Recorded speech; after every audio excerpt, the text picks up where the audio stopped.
रायगड सम्राट अल्पावधीत लोकप्रिय ठरलेले रायगड सम्राट रयतेच्या सेवेसाठी सदैव पुढे। रायगड सम्राट राजकीय, सामाजिक, शैक्षणिक, शेतीविषयक अचूक बातम्यांसाठी रायगड सम्राट न्यूजला सबस्क्राइब करा।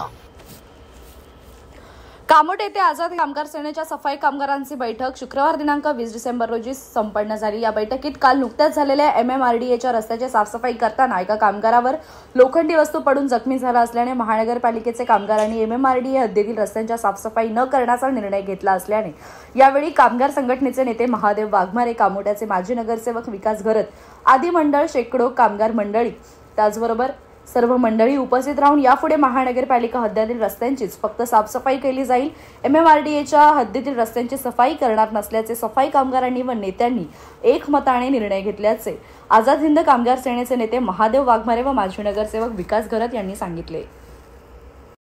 काल जी हायवेला कळंबोली हायवेला घटना घडली, जो अनंता बोहर त्याच्या छातीमध्ये ब्रिजच्यावरून जाणाऱ्या कंटेनरमधून पेट पडली, त्याच्या छातीला आणि हाताला मार लागला आणि त्याला एमजेएम हॉस्पिटलमध्ये उपचारासाठी दाखल केलं। काल ह्या जो साइन पनवेल हायवे, जुना मुंबई पुणे हायवे आणि कळंबोली सर्कल टी पॉईंट आहे आणि मुंब्रा हायवे आहे, हा जो रस्ता आहे तो PWDच्या मालकीचा आहे। पनवेल महानगरपालिका बेकायदेशीरपणे ह्या रस्त्यावर सफाई कामगारांना जबरदस्तीने इथे त्यांच्याकडून साफसफाई करून घेते आणि जो रस्ता पनवेल महापालिकेच्या मालकीचाच नाही, तिथं साफसफाई करणे हे चुकीचं आहे आणि हे बेकायदेशीर आहे। यांना आम्ही मान्य करत नाही। कामगारांनीही याला विरोध केलेला आहे आणि युनियन म्हणून माझाही आझाद कामगार संघटनेच्या वतीने याला विरोध असेल आणि इथून पुढे आम्ही ही साफसफाई करणार नाही। हा आमची संविधानिक जबाबदारी आहे। आम्ही महापालिकेमध्ये त्यासाठीच काम करतो की महानगरपालिका क्षेत्र हे स्वच्छता राहावं। यापूर्वी महापालिकेला कामगारांच्या जीवावरच राष्ट्रीय पुरस्कार मिळाला होता स्वच्छतेच्या बाबतीत, पण आम्ही साफसफाई अंतर्गत रस्त्याची करून आम्ही आमचं काम हे जबाबदारीने पूर्ण पाडू। पण जो रस्ता आमच्या महापालिकेच्या मालकीचाच नाही, तिथं जर महापालिकेला आम्हाला पाठवत असेल साफसफाईसाठी आमचा जीव धोक्यात घालून, तर ते आम्ही मान्य करणार नाही आणि ते आम्हाला मान्यही नाही। याला आम्ही आमचा कायमस्वरूपीतून पुढे विरोध राहील। याच्यासाठी हे कामोट्याचे स्थानिक नेते, नगरसेवक यासाठी एकत्र आलेले आहेत आणि त्यांचाही मी आमच्या आझाद कामगार संघटनेच्या वतीने आभार मानतो। माध्यमातून जे हवेला PWDचा जो भाग आहे तिथे काही कामगारांना घेऊन स्वच्छतेसाठी घेऊन जात असतात। तिथे दोन घटना झाल्यात। एकाच्या डोक्यावर स्क्रू पडलेला, त्या दिवशी परवा दिवशी एक प्लेट, मोठी प्लेट 2 माणसांना उचलणार अशी एकाच्या अंगावर पडली। तर येणाऱ्या काळात PWDच्या हद्दीत असून सुद्धा काही कामगारांना तिथे नेला जातो।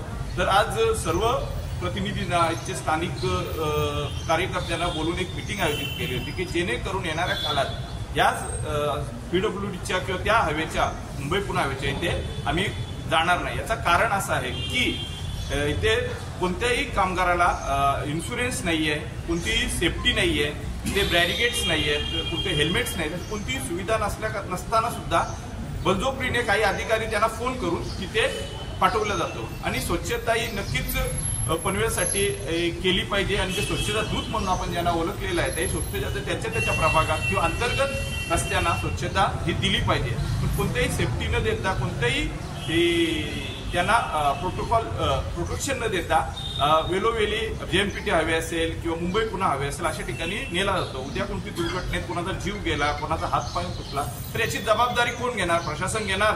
ते ज्याच्या अंडरमध्ये जो कॉन्ट्रॅक्टर करतोय तो घेणार की इथचे SI घेणार की इथचे अधिकारी घेणार? मग शेवटला त्याच्या पूर्ण परिवार हा रस्त्यावर येणार आहे। यासाठी ही मीटिंग आयोजित केलेली आहे आणि आमच्या सर्वांच्या माध्यमातून या मीटिंगला चांगला न्याय भेटलेला आहे। ते येणाऱ्या काळात विधाते साहेब असतील यांच्या मंडेला भेटून या प्रश्नावर आपण चर्चा करून याच्यावर आपण मार्ग काढू आणि याच्या व्यतिरिक्त आज आमचे सभागृह नेते असतील त्यांना सुद्धा भेटून आम्ही याच्यावर चर्चा करून जो कामगारांची इच्छा आहे, जी न्याय हवा आहे, तो न्याय देण्याचा पुरेपूर आमच्या सर्वांच्या वतीने प्रयत्न